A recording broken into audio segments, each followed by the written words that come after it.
Hello and welcome to the ICT Pulse podcast. I'm Michelle Marius, your host and the editor and publisher of ICT Pulse, the online platform where we discuss ICT issues from a Caribbean perspective.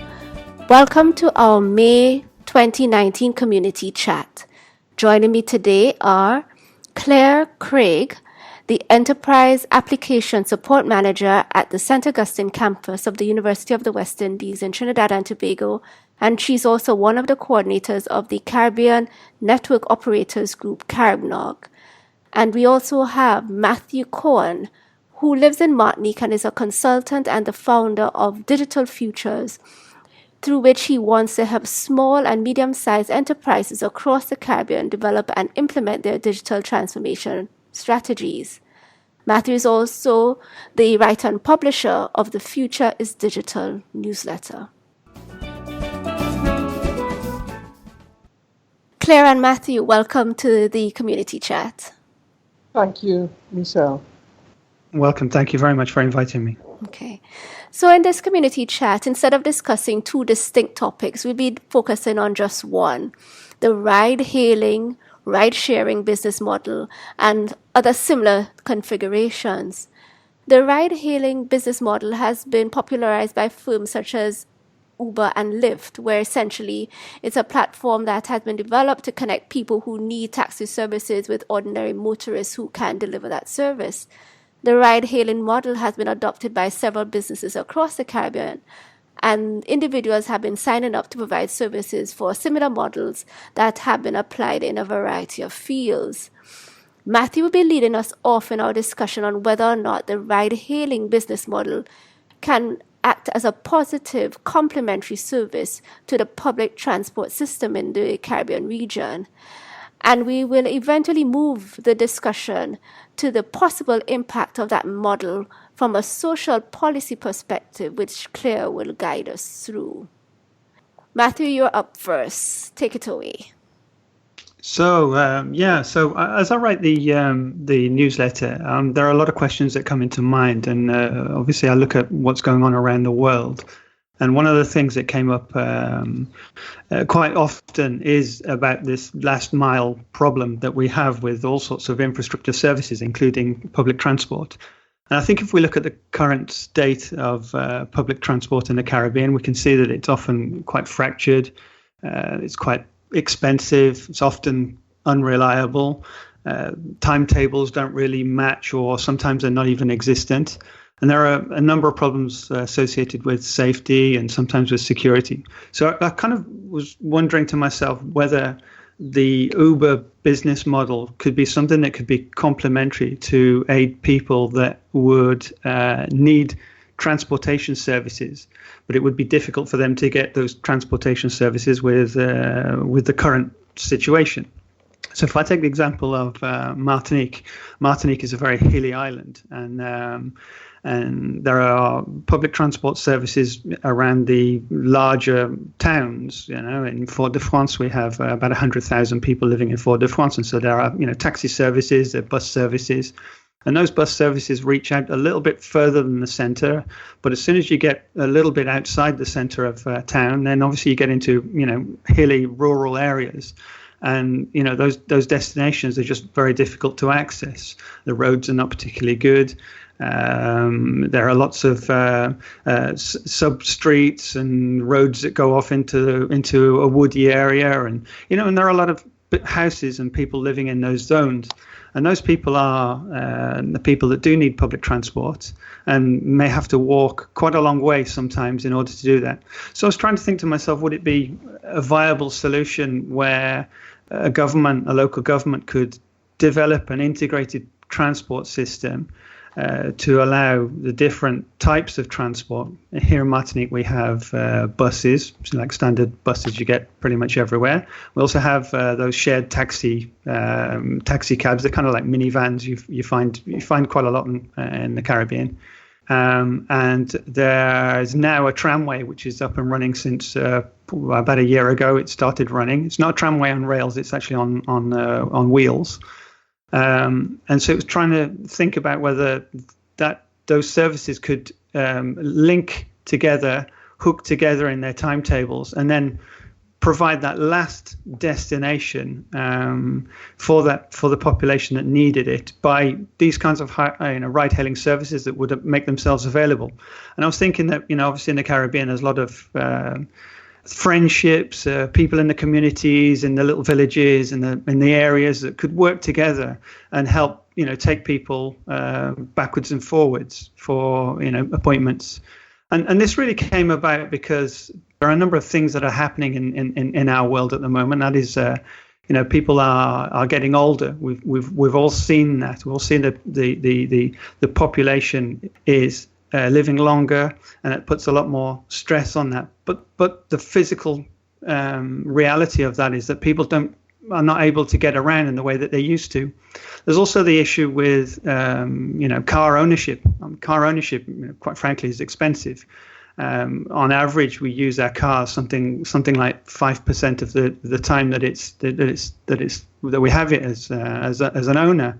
That's not really an efficient use of all that engineering.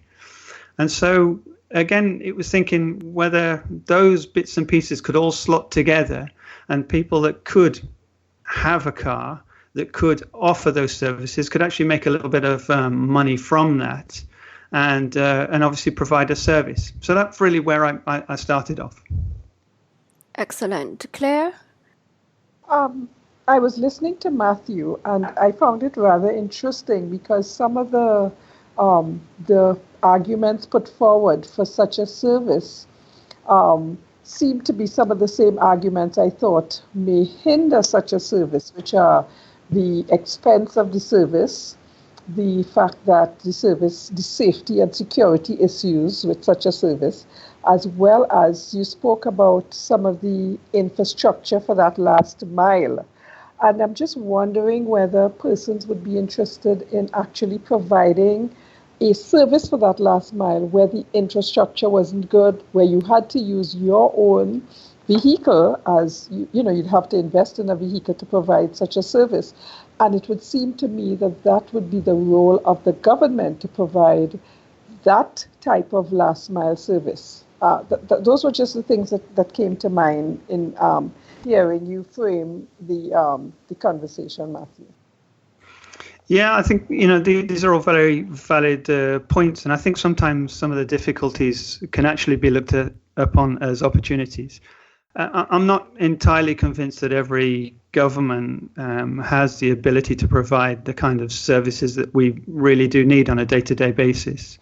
And it was really trying to understand or discuss and debate whether there could be a modification to the standard Uber business model. I mean, if we look at the Uber business model, what we have is we have a demand which is being dealt with by a supply that is very flexible, that is available 24 hours a day. It's almost an infinite supply of drivers in places like we've seen in the US. And the demand obviously will control that supply in the sense that if there isn't demand, then obviously there won't be drivers that would be willing to do this.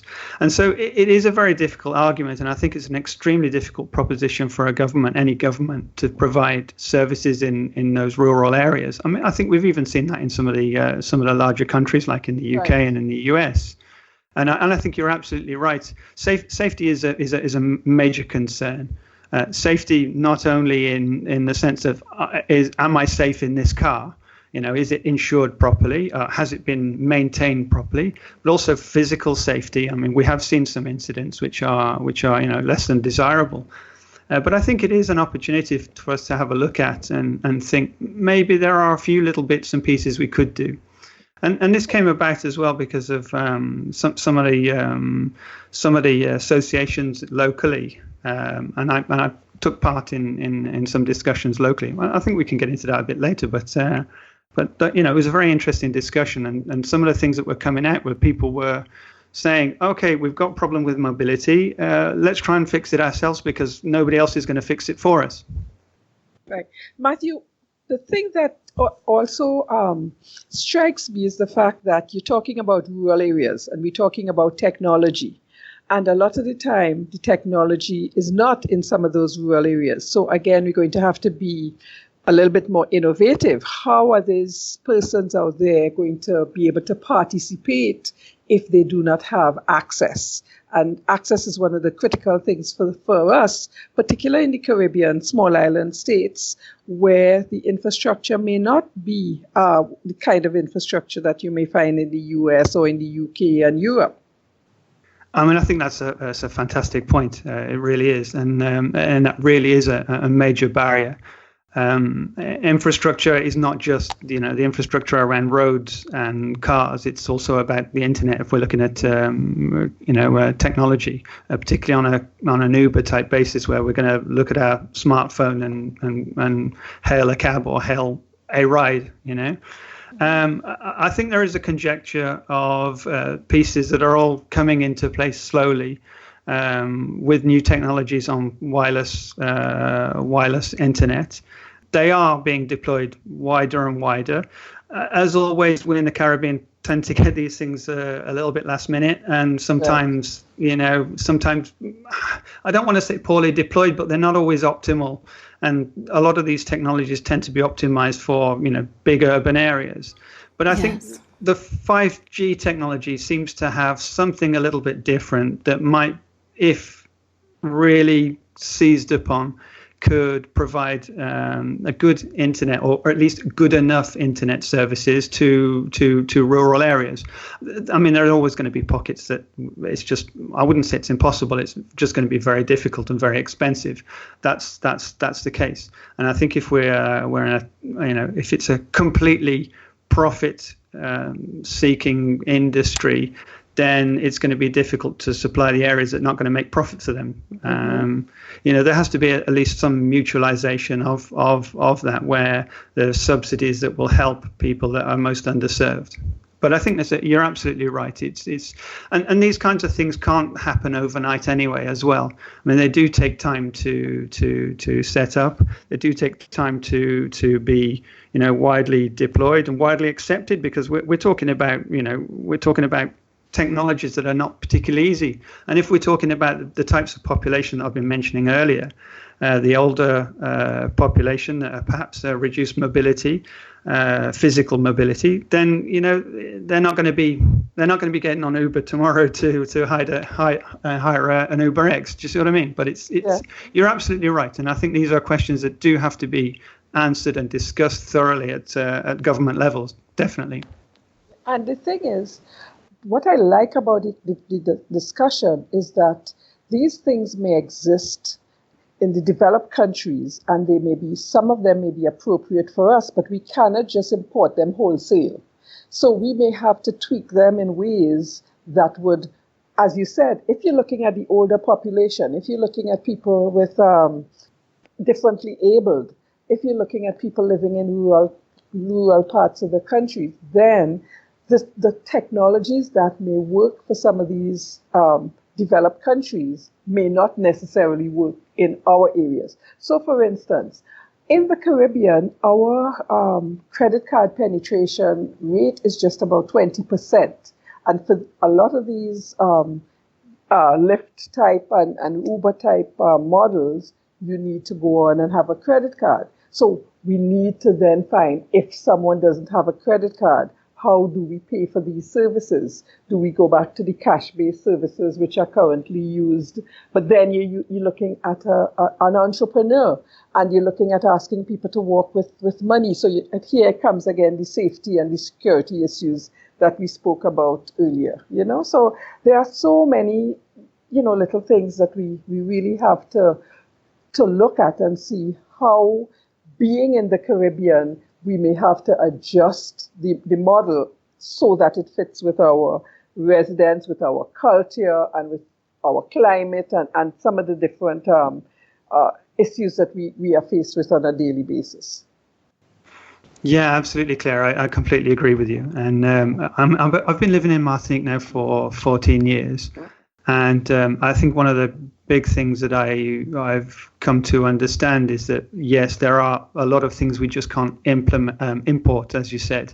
and implement and have them work perfectly. It just doesn't work here, for all sorts of reasons. The idea of the discussion is to kind of promote further discussion and get people to think about it, and maybe various entrepreneurs can try things. And I know there have been a few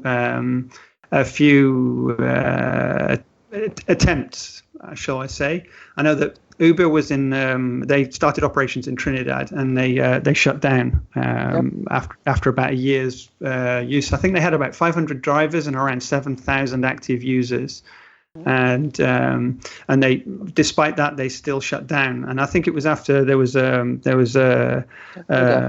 yes, exactly, that's right. There was a murder of one of somebody, and that I mean, that's always going to be a very difficult situation to deal with. But we can't let those kinds of things stop us completely as well, because it's at some point we don't do anything if so I think sometimes as entrepreneurs we're blocked to do something because it's not perfect, but in actual fact nothing is ever perfect. We need to plow through that, but the government has to step in, intervene, and regulation is something that's important. For example, for example, in Martinique, there's an application called COCO, and it will work across Martinique, Guadeloupe, and French Guiana. And it's essentially, an Uber-type model. It's the same idea. But actually, pretty much when you sign up in the small print, it does suggest that you need to have a certification, to be able to transport the general public. And that here in Martinique, apparently we can't take the test. We have to go to Guadeloupe to take the test. So that introduces all sorts of difficulties, procedural difficulties, that we need to look at. Right.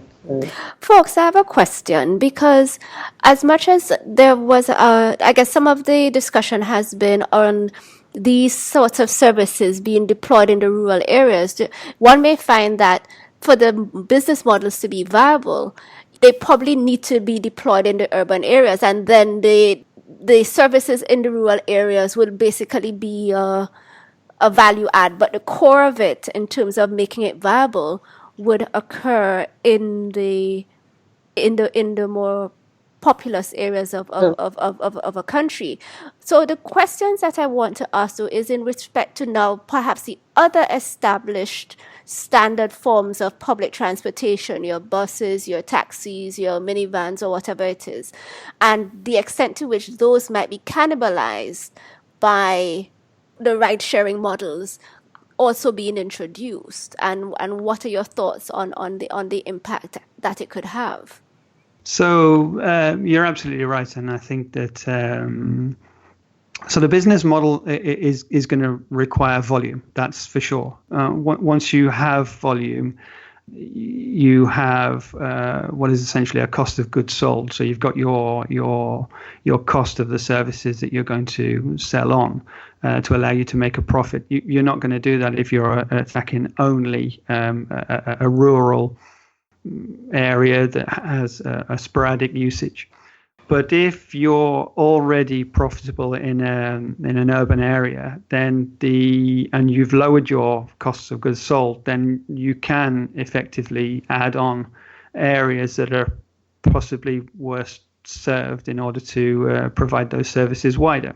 So that's one point, and I think it's important. We need to be clear on that. Your second point about cannibalizing services, it's a very real issue, and it was a very big issue in Martinique. We have this tramway, which is called the TCSP, Transport Commun en Service Propre. So it's a tramway on wheels, and it replaced a lot of the services that were run by these minibus services. They're called locally taxi collective, and the taxi drivers are all auto entrepreneurs, so they're self-employed. They have no boss, and it's a cash business. And like all cash businesses, it has its advantages and disadvantages for the state. Let's put it like that. And the TCSP comes in, and it obviously formalizes a transport system with pricing and schedules and so on and so forth. And there was a really big debate, and it went on for a very long time, where the taxi co's actually, set up a number of strikes and blocked for the France sometimes as well, striking. Saying that essentially you're taking food off my plate, and they were absolutely right. They were. It clearly is an issue, but again, there are reasons to go forward, because there are other opportunities that could be created outside of this one service. But I think I think we got to the point earlier about it really being a change management exercise. We have to manage the change slowly, manage expectations slowly. We can't just walk in and say, okay, here's an Uber system and off you go. It just isn't going to work. We're going to upset too many people. And what we saw in the Cayman Islands was pretty much like this as well. There was an application called Flex. And Flex came in and basically was set up by two people from Cayman Islands, actually. And they said that they were going to basically do an Uber service. And the government stepped in and said, well, no, you're not going to do that, because there's regulations. You can't just transport people like that and make money like that. And so they had to, downgrade their ambitions. And now they're really just an interface to call licensed taxis. And so the government basically stepped in and said only licensed taxi drivers, and there are very limited quantity of them in the Cayman Islands, are able to use this service. I don't know what its long-term prospects are, but it doesn't look good, unfortunately, when things like that happen. And, I'm glad you said that, Matthew, because it was a similar incident in Trinidad with Uber, because there are certain regulations for transporting people. And again, if you're going to be transporting people, you have to have the insurance, you have to have your vehicle inspected so often, and those kinds of things. And Uber basically said, well, we're not in the passenger transport business, we are in the technology business. But at the end of the day, you're still transporting people, and their lives matter. What happens if there is an accident? How are persons compensated and those kinds of things. And therefore, you had to start looking at, okay, who is your target market? Who are you doing this for? Because the persons who would be able to access that kind of service would be persons, as we spoke about. It's more expensive than the mass transport services offered by the government, the buses and the share rides with the mini taxis and those kinds of things. So again, I think it's not just about the organization coming in, because culturally we are not just it's not just about making money. It's also about how we operate culturally. We used to having the government provide certain services, and we used to having our own transportation. And what I found in Trinidad is that the services like these work when maybe you had something that you needed to go to, some event or something like that was outside of your area or your district, and you didn't want to drive, and you could have afforded to pay the extra money to do that.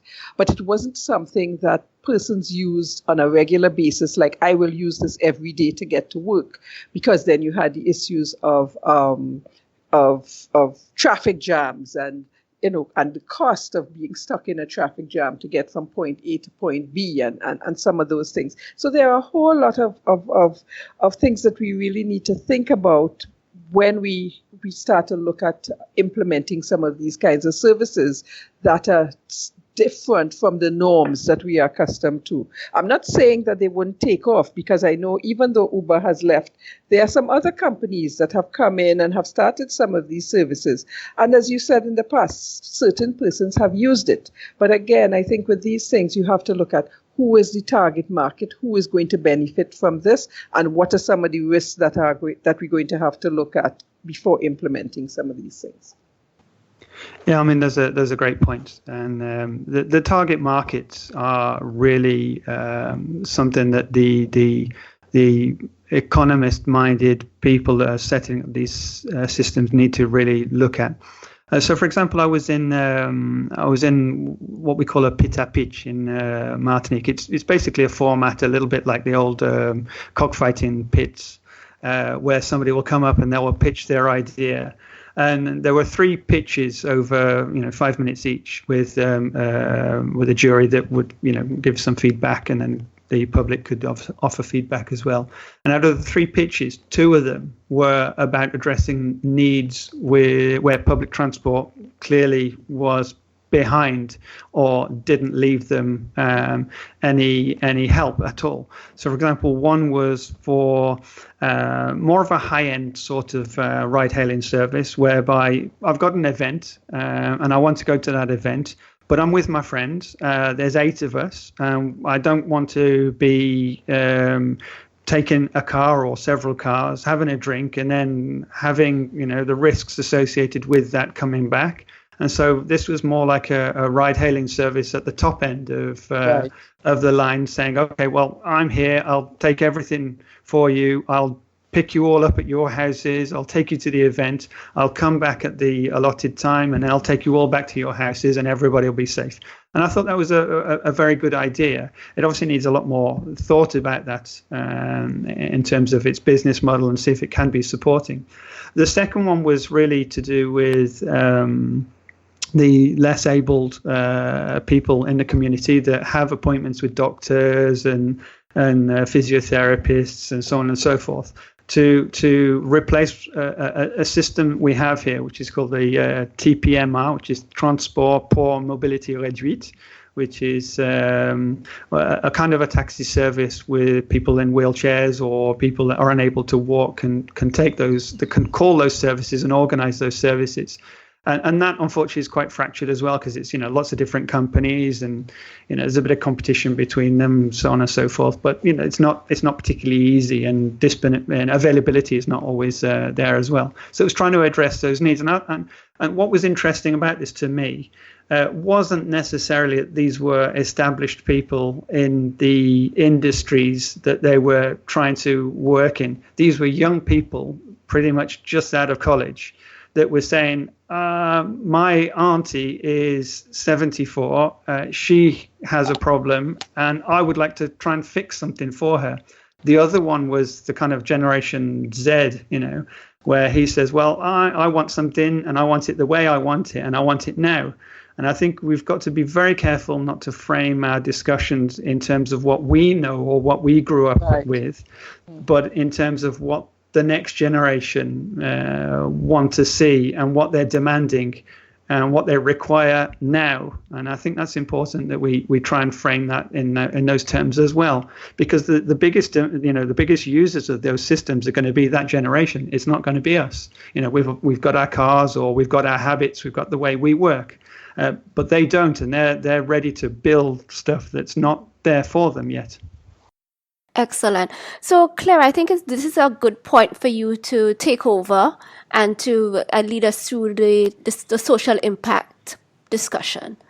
Okay. So, what I was going to talk about, so in the Caribbean, or most people look at ICT for development, which is what my focus is on. And this is one of these, the ride hailing. It's using the technology in the transport sector.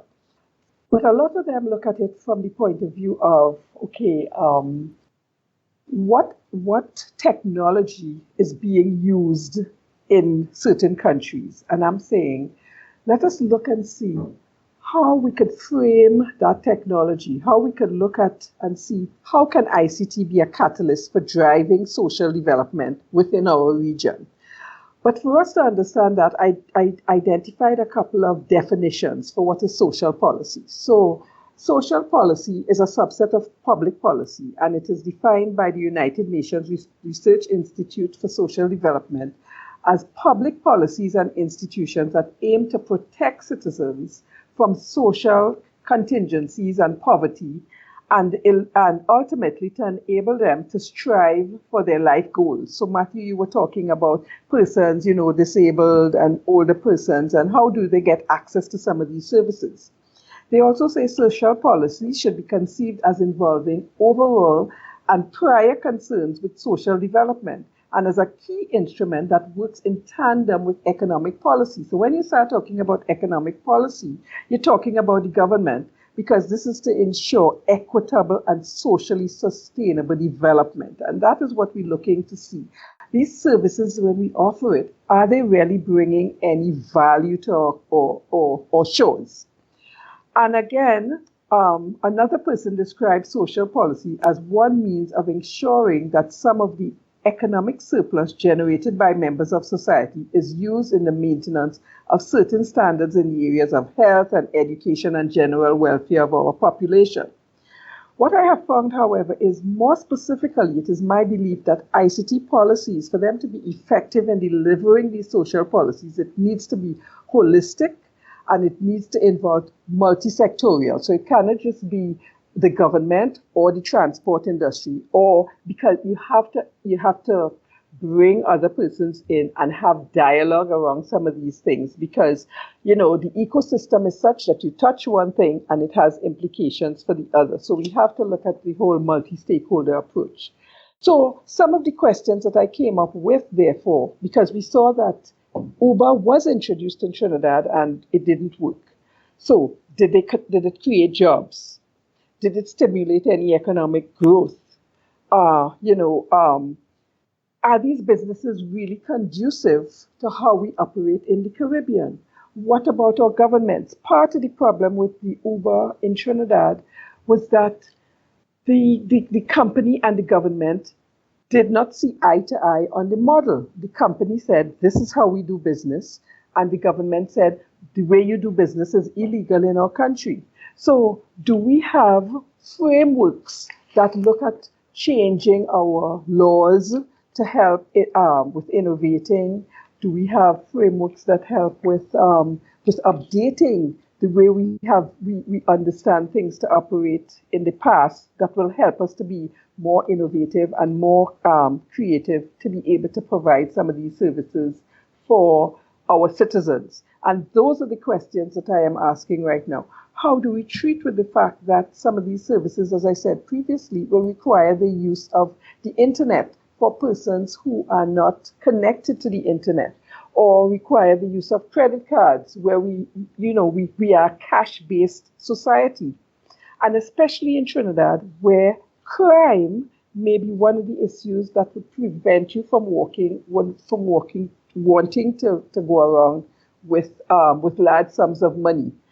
So how do we move forward implementing some of these things to ensure that we are looking holistically at developing the country, and somebody not just coming in, setting up a business, and half of the profits are actually leaving the country to go to go somewhere else, and are our citizens actually benefiting from it? When I looked at the situation with the ride sharing, I saw that there were issues with even things like, how do you identify the persons who are the drivers? Is this considered another job? Are they paying taxes on the monies that they have earned? Are they, is the government aware of some of the services that they provide, and how is that being regulated? Should it be regulated? So, I have more questions than answers. All right, Matthew, I'll let you take a stab at it first. I think if we want, we can probably try. You may give some general thoughts, but also the first question, do these initiatives create jobs in the countries where they operate? I think on a very basic level, then in some respects you can argue economically they create jobs, because these are things that these people wouldn't ordinarily do otherwise. So on that basic level, yes. Do they create sustainable jobs with career prospects that are profitable, that are conducive to social mobility, etc.? That's debatable, and I think a lot of the statistics that are coming out of the US don't really prove that it's the case. And I think it's like a lot of the stuff we find on the internet and in the economy. There are winners. There are those that kind of, get along, and then there are losers. And I think if it's out of balance, where you have one winner for every 500 losers, then that's really a problem that needs to be dealt with. And I completely agree. I think I'd like to reframe the question of, Uber doesn't work in the Caribbean as, well, what would we need to do to make something like Uber work? And I think it's that fundamental question we have to ask. Excellent. So at least in terms of just going back to that question about jobs and whether or not jobs are being created, at least in my perspective, I'm even be asked, it has forced me to ask the question, what is a job?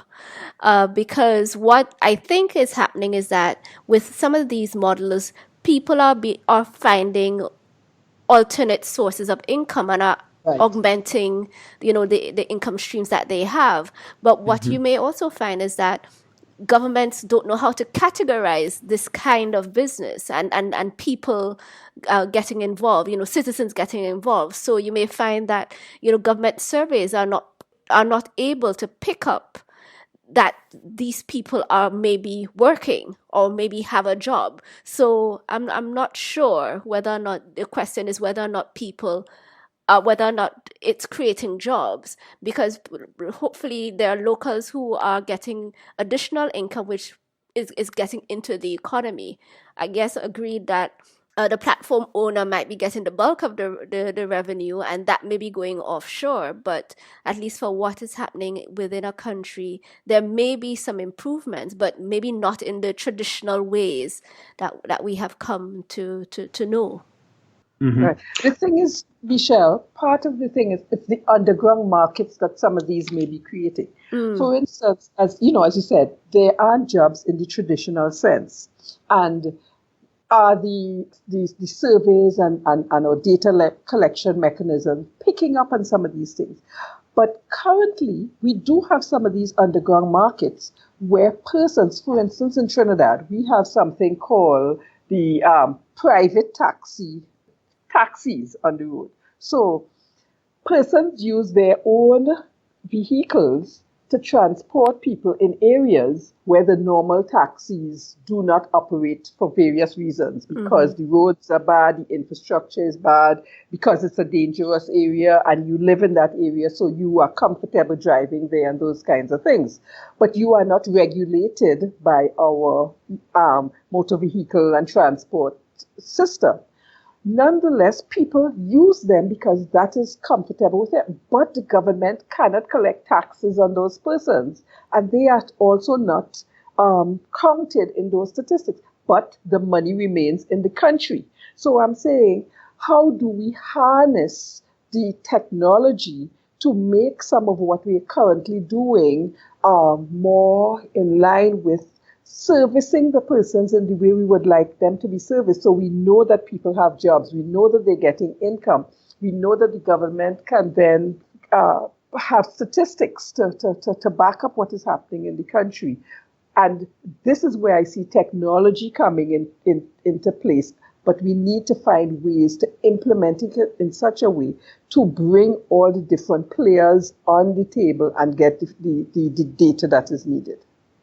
I think that's absolutely right, and I think the Uber failure in Trinidad is something that could be studied and could really provide some insights into helping maybe a more local or a Caribbean-based business across the region integrate to the system a bit better, taking on board those cultural differences and the specifics of each island. We've all got our own specific way of doing things at times for things, and I think it really is an opportunity, and I think you're absolutely right. Data collection is a fundamental part of understanding how we can provide better services, and that's something that perhaps we don't do enough of in the region as yet, but that's changing. And I know that there's a big initiative to set up, standardized statistics throughout the region, and these are all positive signs. And this is really where it came down to a conjecture of various bits and pieces with renewable energy sources, with autonomous vehicles, with technology systems, with basic infrastructure, with statistics, with cultural changes that are being accelerated by exposure to the entire world through the internet. And I think there is a really big opportunity in the Caribbean to do something for the people. And I think it's something that the younger generation are asking for, and they're going to build it whether we let them or not. I think at the end of the day. Right. What I would really like to see is for us in the Caribbean to come up with solutions that support the way we operate. So, for instance, as I was saying earlier, one of the areas that is a real problem with some of these services is the fact that you need a credit card to be able to shop and do whatever you need to access the service.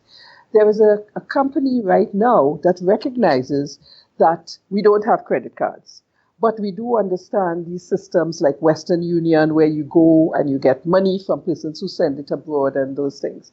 So what this company has done is set up a system where for persons who wish to purchase items from organizations or services from other organizations and they don't have a credit card, they could go to a particular location and purchase a voucher which will allow them to shop. So they could hail this cab sharing service or whatever ride sharing service using that voucher. And these are things that then we may be able to export to other developing countries like ourselves. So rather than looking to the developed world to see what they have and bringing them into us, I think it's time that we look and see what are the things that we do well that may be of benefit to other persons who have the same kinds of problems that we currently have. You understand? And that is what I'm talking about. And that's where you need the government to allow people to be innovative, to do these kinds of things, to say, okay, I'm going to start a business that does this. So you're going to be able to get the capital and you're going to be able to get the funding because they recognize that it's not easy to get a business started. Yeah, absolutely. And I would go even further, looking at the statistics of mobile phone penetration in the Caribbean. We're well over 100% of the population in terms of numbers of mobile phones being used.